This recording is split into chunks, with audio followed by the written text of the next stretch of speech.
जैसे जैसे घड़ी की सुई घूम रही है वैसे वैसे मध्य पूर्व की रेत में एक नया युद्ध सुलग रहा है। एक ऐसा युद्ध जो अब सिर्फ रॉकेट और मिसाइलों तक सीमित नहीं रहा है। अब इसमें परमाणु तबाही की आशंका ने पूरी दुनिया को दहशत में डाल दिया है।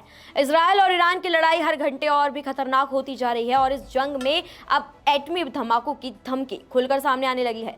आपको बता दें, ईरान की न्यूज एजेंसी और उसके सरकारी मंत्रालय ने एक ऐसा वीडियो पोस्ट किया है जिसमें एक शख्स फौजी वर्दीधारी मिसाइल के उस हिस्से को सहलाते हुए नजर आया है जिस पर रेडिएशन का निशान बना है। साथ में लिखा है मे बी, यानी शायद, और शायद यही सबसे बड़ा डर है। इस वीडियो ने दुनिया के सामने एक बड़ा सवाल खड़ा कर दिया है। क्या ईरान ने वाकई एटम बम बना लिया है या वो सिर्फ ब्लफ कर रहा है? लेकिन अगर ऐसा नहीं है तो फिर वो इतनी आत्मविश्वास भरी धमकी कैसे दे सकता है? हकीकत ये है कि ईरान पहले ही इजराइल पर अपनी हाइपरसोनिक मिसाइलों की बारिश कर चुका है। तेल अवीव से लेकर हाइफा तक वो जगह भी टारगेट है जहां सिर्फ सैन्य ठिकाने नहीं, अस्पताल और पोर्ट भी मौजूद हैं। ये वही मिसाइलें हैं जो वॉरहेड के रूप में एटमी हथियार लेकर जा सकती हैं। अब सवाल ये भी है कि ईरान को ये न्यूक्लियर कॉन्फिडेंस कहां से मिल रहा है? तो एक्सपर्ट्स का ऐसा मानना है कि अमेरिका के दो सबसे बड़े विरोधी रूस और चीन लगातार ईरान को टेक्नोलॉजी और डिप्लोमेटिक सपोर्ट दे रहे हैं। पाकिस्तान, जिसने पहले ईरान को कुछ बैकडोर ऑफर किए थे, अब खुद अमेरिका के डॉलर के पीछे लाइन में है।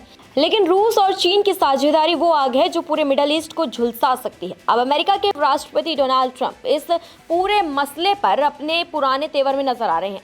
खबरें हैं कि ट्रंप ईरान के फोर्डो एटमी केंद्र को मिटाने के लिए GBU-57 बंकर बस्टर बम का इस्तेमाल करने की तैयारी में है। यानी ईरान के जिस ठिकाने पर अब तक कोई मिसाइल असर नहीं कर पा रही थी, वहां अब अमेरिका डायरेक्ट इंटरवेन कर सकता है।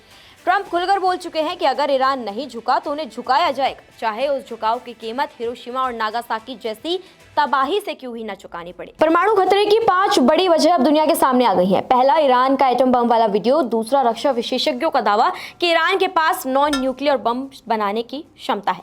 तीसरा, आपातकाल की स्थिति में टैक्टिकल न्यूक्लियर डिवाइस बनाने की योग्यता। चौथा, रूस चीन का टेक्निकल और सैन्य सहयोग। और पांचवा, ईरान की खुली चेतावनी। अब तक के हमले सिर्फ चेतावनी थे, असली सजा अब मिलेगी। ईरान के chief of staff general Abdul Rahim Mousavi ने यहां तक कह दिया है कि तेल अवीव और जाफा के नागरिक इलाके खाली कर दिए जाए, वरना अगला हमला सिर्फ सैन्य नहीं, जनसंहार होगा। उधर मोसाद के इनपुट और पेंटागन की रिपोर्ट बता रही है कि ईरान में 90% तक यूरेनियम एनरिच कर चुका है। यानी न्यूक्लियर ब्लास्ट अब सिर्फ एक डर नहीं, हकीकत के दरवाजे पर दस्तक दे रहा है। और सबसे डरावनी बात, ट्रंप इतिहास बदलने के मूड में है। उनके पास मिसाइलें भी हैं, पॉलिटिकल मैंडेट भी और पुराना रिकॉर्ड भी। उन्होंने ईरान के सबसे ताकतवर जनरल कासिम सुलेमानी को बगदाद में ड्रोन से उड़ाने का आदेश दिया था। अब अगला टारगेट है फोर्डो न्यूक्लियर सेंटर, जहां से ईरान के सभी एटमी रहस्य निकलते हैं।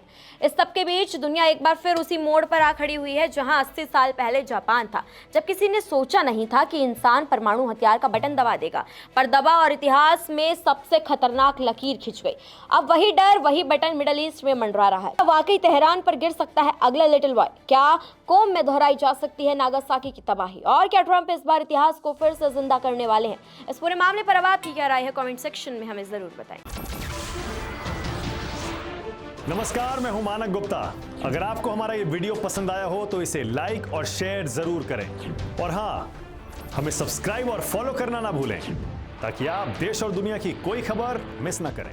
तो जुड़े रहिए हमारे साथ और देखते रहिए News 24।